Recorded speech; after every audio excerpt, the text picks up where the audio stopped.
Már fél egy van, 2 nappal később vagyunk. Várj, milyen nap van? Tegnap csináltam a videót? Most raktam ki, és már írtok egy csomó kommentet nekem a szárítógéppel kapcsolatban, amit nagyon köszi. Veszem egy nagyon furcsán kinéző, brokkolis, karfiolos, kelbimbós maradékot. Tegnap ettük a bablevest, amúgy szerintem tök finom lett. Vili kiette belőle a borsót, Emil nem evett. Dávid, a régóta ennénk csilit, de azt viszont papíron tudom, hogy sosem eszik meg. Úgyhogy arra gondoltam, na, itt van mögöttem. Nem vettem ki, csak a kukoricát. Mert tegnap a bableves mellé ettünk tofut, meg ilyen vegán IKEA golyókat, meg mit tudom én mit. Kukoricás rizs is volt hozzá, és egy ilyen mashup-ot fogok csinálni, azt hiszem. Tehát nem elég, hogy már eleve egy borsós, babos cucc van. Abban még beleteszem a kukoricát, és az egészből csinálok egy mexikói kaját. Csak figyeljetek. Arra gondoltam, hogy ezt megcsinálhatnánk együtt. Illetve lehet, hogy akkor csinálok egy borsó főzeléket is. Hát, ha azt megeszik. Hagyjuk ezt abba. Eleget szenvedtünk tegnap ezen. Nézni is rossz volt, vágni is rossz volt. Szívesen, hogy nektek is rossz. És utána, ha beledöglünk is, feldíszítjük ezt a lakást. Nem akarok szárítógéppel. Nem akarok, de nincs hova. Igazából, amit kitáltam, az nem jó. Tehát az kb. A fürdőszoba közepén lenne, és lenne mert egy ekkora sáv elmenni. Hagyjuk. Kicsinosítottam magam nektek. Ez a tegnapi bableves maradék, most már megmutathatom. Ha már így ráérünk, nem tudom megpillantani. Ez lehet, tehát nem tudom, nem bableves, nem tudom mi ez, de nagyon jó. Nagyon jó az illata is, és amúgy tök finom lett. Készítenem kell egy reklámposztot is, ami amúgy tök jó, mert olyan dolgot reklámozok, amit amúgy is használok. Nyilván ez az esetek 90%-ában így van, vagy olyan formán, hogy amúgy is használtam, vagy olyan formán. Ha megkeresnek, akkor bekérem az adott terméket, és tesztelgetem, attól függ, hogy mi az, napokig, hetekig, vagy hónapokig. És lehet, hogy ebben a posztban megmutathatnám azt, hogy maradékmentő, bablevesből chili, annak a terméknek is a segítségével, amit reklámozni fogok. Jó, ezt most kikapcsolom. Mert akkor szerintem csinálok egy ilyen előtte-utána fotót, és akkor utána jövök vissza. Az előtte fotó, ez el is készült, úgyhogy nagyon gyorsan szeretném átkonvertálni. Vegán főzőkrémet fogok hozzá használni, még füstölt paprikát, nem penészes paradicsompürét, vagy darabolt paradicsomot. Melyiket? Nézzük meg, mi van. Kezdjük ott, hogy mi van, ugye? Mert itt lehet ötletelgetni, csak ha nincs, akkor úgy nehéz. Legyen ez, és akkor nekik is legyen ez, és az egészet turmixoljam egy kicsit le, és tegyem nekik tésztára, mintha bolonyai lenne. Ezt fogom használni még hozzá, és rengeteg időt fogok spórolni. Not even sorry. Ki is maradt még a tegnapi sült fokhagymából, úgyhogy az is megy. A tészta meg már van is kifőzve, gyerekek, epic win! Fogom titeket ide raklak. És chili fűszerkeveréket fogok használni, de először az egészet összeöntöm, kiszedek belőle, hogy legyen nekik mit. Jó.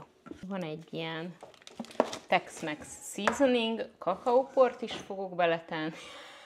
Úgy elképzelem, hogy milyen lehet ezt hallgatni. Esküszöm, hogy jó lesz. Esküszöm. Jó, tehát az egészet összezutyantom, és a zutyantás után Jó. A babérlevelek most már lejátszottak. Nem a legegészségesebb dolog, nyilván sokkal jobb, hogyha az ember magának csinálja otthon, de not today. Szóval fogok egy adagot, beleteszem ebbe, leturmixolom, és a gyerekeknek az lesz a tésztaszósz. Soha nem fognak rájönni. De lehet rájönnek. Plusz az lesz a sűrítés, amit visszateszek ugyanide, és utána fogom fűszerezni magunknak tovább. Még egy ilyet lehet, hogy hozzáteszek az egészhez. Olyan paradicsom püré kéne, de nincs. Nincs erre idő már megint. Na jó, ilyet teszek bele. Nem látszom, az nem baj? Nem zavar? Csak kérdezem. Így meg semmi más nem látszik. Jó. Ezt visszaöntöm. Öntök vele ilyet, és majd a kettőt még egyszer Összetúrmixolom.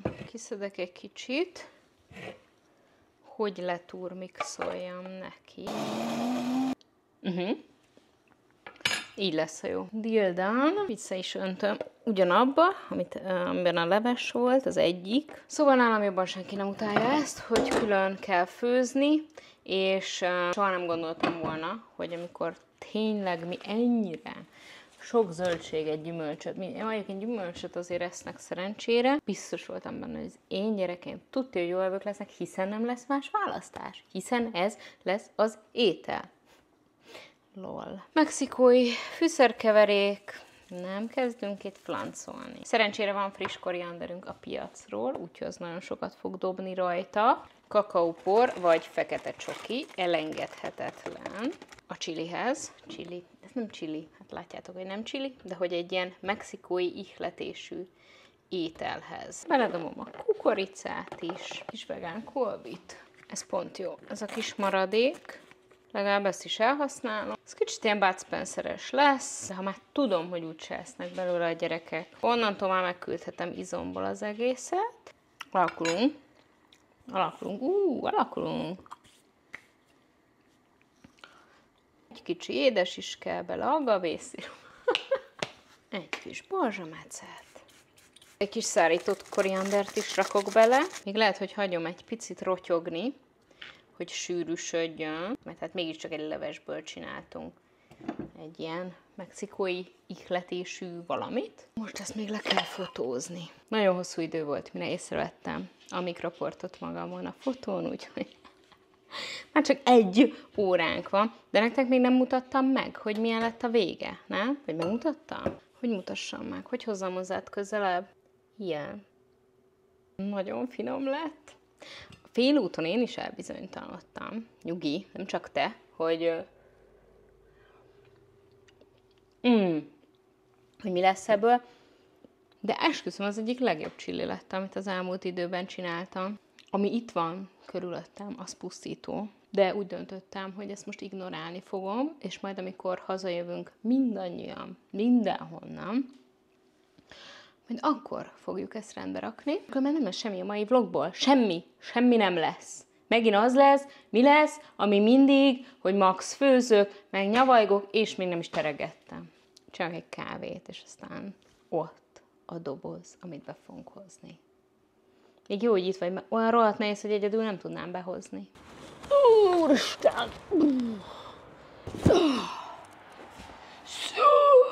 Azt se tudom, mik vannak ebbe benne. 3-4 óránk van erre az attrakcióra, hogy hangulatba kerül. Miért van az, hogy mindig arra nem jut idő, amire az ember leginkább szeretné? Azt se tudom, mik vannak benne. Nem is emlékszem. Itt vannak a örökre karácsonyi. Jó. Ez olyan helyes. Úgy szeretem őt. Rodolfo, Elocska, téli álmodból. Ez egy ilyen ablakra rakható cucc, mert nem vagyok hajlandó 1 hónapig vakarni azt a filcet az ablakról. Ezt már ki is rakom, figyelj. Retkes ablakra, nem számít. Nem tudom, mennyire marad ott, de fönn van. Mutatom, tehát dekor. Decoration. Kész a dekor. Következő. Ez már a fára dísz. Tehát ez most nem kell. Vagy de, vagy nem. A kedvenc dekorom. Ezt is veletek együtt csináltam. És pont, itt meséltem arról, hogy az Emillel hogy fejeztük be a szoptatást. Ez kartonpapírból készül. Ez a kedvencem. Ezt is rakom. Itt van Miku is. Hát ide is rakom. De majd meglátjuk, hogy mennyire verik le. Mert nem itt szoktak lakni, de most itt laknak. Lássátok! Ezt szoktam használni a fa aljára. Egy ilyen nagyon gagyi kis fánk van, ami a nagymamámé volt régen, de hogy az van, hogy csak ide fér el, ennek az ajtónak a felére. És nem létezik olyan karácsonyfa, amelyik nem ilyen terebélyes, se mű, se igazi, ami ilyen felfele törekvő, olyanra lenne szükségem. Ezeknek a kidózia székeknek az asztalára szoktuk rakni, És tavaly már mondta Emi, hogy nagyon kicsi. Tényleg nagyon kicsi. Még azt arra rakva is. Amúgy nagyon szerette meg mindent, tehát nem szólta le, csak úgy megállapította, hogy milyen kicsi. Jaj, ez a másik kedvencem. Hát ez nem is tudom hány éves, szerintem 4. Ez a Delka Dekortól van, és nagyon-nagyon szeretem. 2:30, Istenem. De ezek is karácsonyi díszek, mert hogy karácsonyfa dísze. Olyan helyes karácsonyfa díszeink vannak, úgy szeretem. Szeretem, hogyha ilyen bohókás a fa. Ezeket pedig Emillel közösen csináltuk. Úristen, már nem is tudom, 2 évvel ezelőtt? 3 szerintem. És tökre tartják magukat. Ezek szódabikarbonás díszek. Egyikőtöktől kaptam, recept nincs, szívesen pecsét, meg egy banános pecsét is van. Ja igen, tavaly ezeket csináltuk, tavaly már flancoltam, és befestettük kék ételfestékkel, de nem érünk rá. Mit fogunk kitenni? Tehát hogy lesz itt karácsony? Mitől lesz ez vlogmas? Tavaly vettem egy pár dolgot leértékelve karácsony után. Figyelj már! Magic Mike. Nyilván ti is, és én is azon gondolkodom, hogy már most búcsúzzak el minden dísztől rögtön, ahogy köszönök és elköszönök, mert összetörik a fiúk, vagy nem. Egyébként nem pusztítósok, szóval lekapogom. Viszont nyilván ezek érdekes, szép, világítós, vagy nem tudom, játéknak tűnő díszek. Risky business. Ezt nem mutatom meg nekik. Igazából még mindig nincs túl sok karácsonyi díszünk. Jó, ezt a Manilúval csináltuk tavaly karácsonykor. Tényleg volt egy ilyen az olyba. Ez nagyon jó volt. És olyan jó volt csinálni is, és olyan jól néz ki. Csak már nagyon kiszáradt, nagyon potyog, de hát ezt csak kirakom valamilyen formában. Potyog, engem nem érdekel. De ez ki lesz rakva. Ez lakik itt. Ez tuti. Ezt nagyon ajánlom, hogy csináljátok meg, akár gyerekkel. Hogyha nem zavart titeket, hogy tök ronda lesz. Nem, nyilván függ attól, hogy mekkora a gyerek. Az őszi dekorunk, ami ez lejátszott. Biztos, hogy ide kéne, hogy jöjjön. És ezt meg kéne így dizájnolni. Egyelőre csak rárakom a szójaviasz gyertyákat. És még később meg dizájnoljuk. Éneklő kislány. Ide, mert miért ne, mondjuk. Csináljunk úgy, minthogyha ez ilyen nagyon nagy változás lenne, és minthogyha ez tök nagy siker lenne, amit itt elkönyvelhetünk, nem pedig egy újabb epic fail. Összeganajozom itt gyorsan, amit lehet, és majd még folytatom. Eszembe jutott, hogy van párnahúzat is. Mindegy. Hát ma ez. Lehet nagyon szívesen, tényleg nagyon szívesen. Ennyit tudok. Ezt tudom nektek biztosítani.